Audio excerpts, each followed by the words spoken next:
welcome back to another video. So as you saw in the title and the thumbnail, this is about the digital nomad visa here in Costa Rica that was finally implemented in August. So I know there's other channels that have talked about the digital nomad visa, but we were waiting to secure a really good lawyer that we could recommend to you guys to be able to help you with the process of getting the digital nomad visa. All right, so let's go over the general requirements for this digital nomad visa. You need to do the Estancia visa application. This can be done online before you get to Costa Rica, or it can be done with the lawyers once you're in Costa Rica. A copy of your passport, obviously for identification, proof of your income. So you have to make at least $3,000 per month as an individual. If you're applying as a family, then that number changes to $4,000 per month. You have to prove that. You'll have to give some bank statements to show the last 12 months of that money going in. And this money has to be paid from abroad. It can't be from in Costa Rica. It has to be from somewhere else. That's the biggest thing. That's the part of the nomad thing.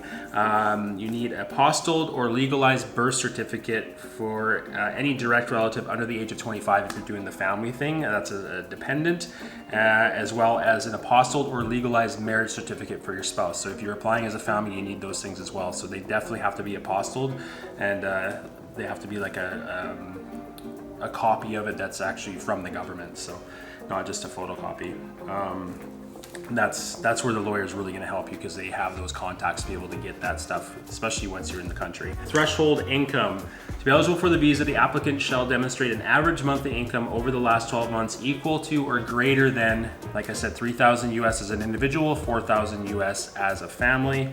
The income must be demonstrated through the latest 12 bank statements, so 12 months showing that you've earned that amount each month in the last 12 months. Affidavit declaring the statements have been requested and obtained from the corresponding financial institute or certificate issued by a public accountant to confirm the income. So you can't just make your own photoshopped version of what your money shows in your bank account. You actually have to have it come from a bank, and it has to be legalized. So there's no Caja obligation. If you come down here and you want to get your temporary residency, once you get that, then you have to pay into the Caja. As a digital nomad, you don't have to pay into the Caja.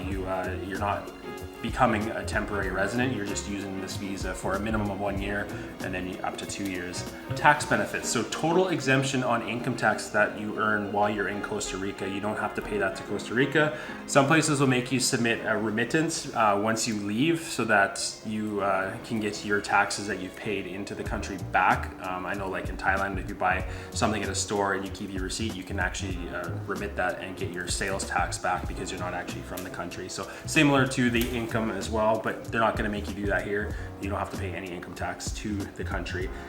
Driving privileges. This is a big one. So driving license has the same timestamp as a tourist visa. So if you come into the country and you get your 3-month visa as a tourist, that's how long your driver's license is good for as well. So if you're applying for your temporary residency and you're waiting for your actual cedula, you still have to do border runs. So with this digital nomad visa, you won't have to do that. You can use your license for that entire year. You have the ability to open a bank account. You can open a bank account as a tourist here. We've done it. We don't have a residency, so they're just saying that you can actually get in a bank account here. So this is a special category of a visa. This isn't your temporary residency, so you can't take that. Say you did the 2 years of digital nomad visa, you can't take that into your temporary residency. To include that 2 years as a temporary, you'd actually have to do your 3 years as a temporary resident before you get your permanent residency, so it doesn't count towards that. So keep that in mind if you are thinking of actually eventually getting your permanent residency. Maybe go with the other way of getting your temporary residency, but if you're just looking to have somewhere to live for up to 2 years that's tropical and beautiful, and you want to work here, then this is going to be the way for you to go. To renew the visa for the additional year, you actually have to show that you've lived in Costa Rica for at least 6 months. You can't just do like 2 months and then go somewhere else, go to Mexico for another month, and then you have to show that you've at least been in the country for 6 months out of that first year. You can't just have like 2 months out of it, so keep that in mind as well. All right, so time frame wise, from the moment the application is submitted online or in person, immigration authorities will have 15 calendar days to review the case and notify the final resolution, so let you know if you're actually going to be able to get it. Within 5 days from the application, they shall verify the requirements and shall clarify or any Shall clarifications or additional documents be necessary? They request them, given the applicant you 8 days to complete the case file. So if they say something was missing or they needed an updated bank statement or something, they'll give you 8 days to be able to get that to them. This preliminary resolution will suspend the final resolution term, which will continue to run after the above mentioned 8 days term expires. So you actually have to create a file online if you're going to start the application online. So keep that in mind as well. You have to actually give them some information. If you're doing it in person, you have to schedule an appointment, so that's where the lawyer is going to help you with that. They know how to do all this stuff, so it's much easier just to go through our lawyer and be able to get this done a lot faster and get down here a lot sooner. And yeah, so that's basically it.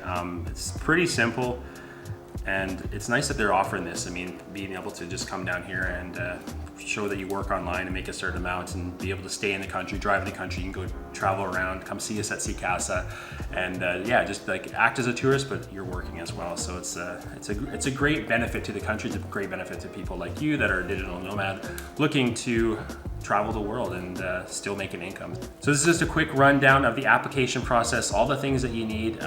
Send us an email if you are wanting the contact to our lawyer to be able to help you streamline this whole process. Like I said, get down here faster. So ccasasamara@gmail.com. I'll have it down below if you just want to copy and paste it, or as you saw on the screen, it popped up. And yeah, we'd love to be able to help you move here to Costa Rica. We've loved the last 5 years here. And yeah, why not live in paradise, work in paradise, and yeah, it's rainy season right now and it's sunny out, so all year round it's a beautiful place to live and work. So if you guys like the video, please leave a thumbs up. Leaving a thumbs up helps our video get out to more people like yourself to get information like this that's very valuable as far as wanting to live abroad. If you guys haven't yet, please hit the subscribe button, hit the little bell icon to get notified when we come on new videos, and we'll see you in the next one. Ciao.